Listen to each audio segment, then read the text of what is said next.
गुजरांवाला से खबर शामिल की जाती है। शेखुपुरा में दो खानदानों के दरमियान फोन पर तलब कलामी की वजह से लड़ाई शिद्दत अख्तियार कर गई, जिसकी वजह से मामला बहुत संगीन हो गए। न्यूज़ 4 की टीम, जिसमें नासिर इकबाल डार, डिप्टी ब्यूरो चीफ पंजाब और शहजाद अली क्राइम रिपोर्टर, इत्तला मिलने पर फौरी वहां पहुंचे और दोनों खानदानों को बहुत अच्छी तरह कन्वेंस किया और इनमें सुलह करवाई और मजीद नुकसान होने से दोनों फिरकैन को बचाया, जिस पर दोनों खानदानों ने न्यूज़ 4 का शुक्रिया अदा किया।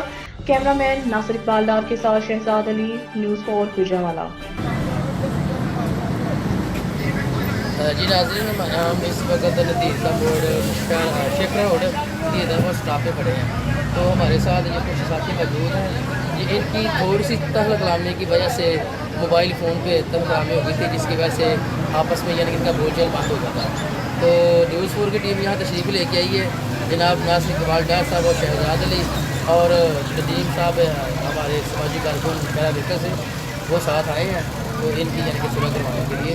तो ये हमारे जनाब ज़हीर संधू साहब हैं, ये मलिया कला की आला शख्सियत है। तो ये मोहम्मद अली साहब नौशहरा बेटा से, वो हमारे बाबा अमानी साहब हैं जो कि मोहम्मद नगर की आला शख्सियत है। ये वो हम इनकी सुलह करवाने लगे हैं। तो अल्लाह से दुआ है कि ये दिल से यानी कि सुलह करें और दिल से यानी कि अपने जो गुमान है वो निकालें। जी ये भी लो जी लो जी, ये दोनों की हमने सुलह करवा ली है दोनों की टीम ने। आइए हम इनसे बात करते हैं, ये इनको दोनों का यानी आपस में हुआ तो ये क्या कहते हैं। हाँ जी सही ठीक है भाई, शुक्रिया अदा करते हैं। भाई लगते ने ਤੁਹਾਡੇ ਰਿਸ਼ਤੇ ਵੀ ਡਬਲ जी, डबल हाँ, ने। ਤੁਹਾਡੇ ਸੁਲਹ ਹੋ ਗਈ ਹੋਣਾ। ਠੀਕ ਹੈ ਜੀ, ਮਿਹਰਬਾਨੀ ਤੁਹਾਡੀ। ਉੱਚੀ ਬੋਲੋ ना शुक्रिया करो ना एचडी न्यूज़ का फॉर न्यूज़ 4। जी चाचा ना, जी, ना। कैसा लगा ਤੁਹਾਨੂੰ ਹਾਂਜੀ, ਸੁਲह ਬੜਾ ਬੜਾ ਅੱਛਾ ਮਾਹੌਲ ਹੈ ਜੀ, ਬੜਾ ਖੁਸ਼ੀ ਵਾਲੀ ਗੱਲ ਹੈ। ਦੋਵਾਂ ਦੀ ਸੁਲਹ ਹੋਈ ਹੈ। ਸਹੀ ਇਹਨਾਂ ਦੋਵਾਂ ਦੀ ਸੁਲਹ ਹੋਣ ਨਾਲ ਬੱਚੇ ਬਚ ਜਾਣਗੇ। हाँ जी। ਕਿਤੇ ਬਰੋਦਰ ਵੀ ਸੀ ਬੱਚੇ ਲੈ ਗਏ ਇੱਥੇ ਦੇ ਤੇ ਚਲੋ ਇਹਨਾਂ ਦੀ ਸੁਲਹ ਹੋਣ ਨਾਲ ਪੰਜ ਬੱਚੇ ਬਚ ਜ਼ਿੰਦਗੀਆਂ ਜਾਣਗੇ। ਬਚਦੀਆਂ ਨੇ ਜੀ, ਪੰਜ ਇਹਨਾਂ ਦੀ ਜ਼ਿੰਦਗੀਆਂ। ਪੰਜ ਜ਼ਿੰਦਗੀਆਂ ਬਚ ਜਾਣਗੀਆਂ, ਚਲੋ ਬੱਚੇ ਖੁਸ਼ਹਾਲ ਹੋਣਗੇ, ਬੜੀ ਗੱਲ ਹੈ।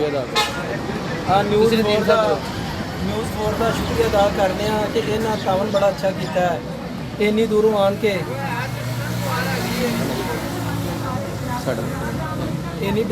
ਕੇ ਇਹਨਾਂ ਆਪਣੇ ਕੀਮਤੀ ਵਕਤ ਕੱਢ ਕੇ ਇਹਨਾਂ ਸੁਲ੍ਹਾ ਕਰਾਈਏ। ਇਹਨਾਂ ਨੇ ਇਹਨਾਂ ਦੇ ਘਰ ਦੀ ਉਹ ਵੀ ਲੈ ਕੇ ਆਣੀ ਹੈ ਨਾਲ ਜੁਮੇ ਵਾਲੇ ਦਿਨ ਇਨਸ਼ਾਅੱਲਾ, ਅੱਲਾ ਦੇ ਫਜ਼ਲ ਕਰਮ ਦੇ ਨਾਲ ਇੰਜ ਦੇ ਅੱਛੇ ਕੰਮ ਕਰਨ। ਮੈਂ ਬਹੁਤ ਸ਼ੁਕਰੀਆ ਅਦਾ ਕਰਨਾ ਇਹਨਾਂ ਦਾ ਇਨਸ਼ਾਅੱਲਾ। शुक्रिया।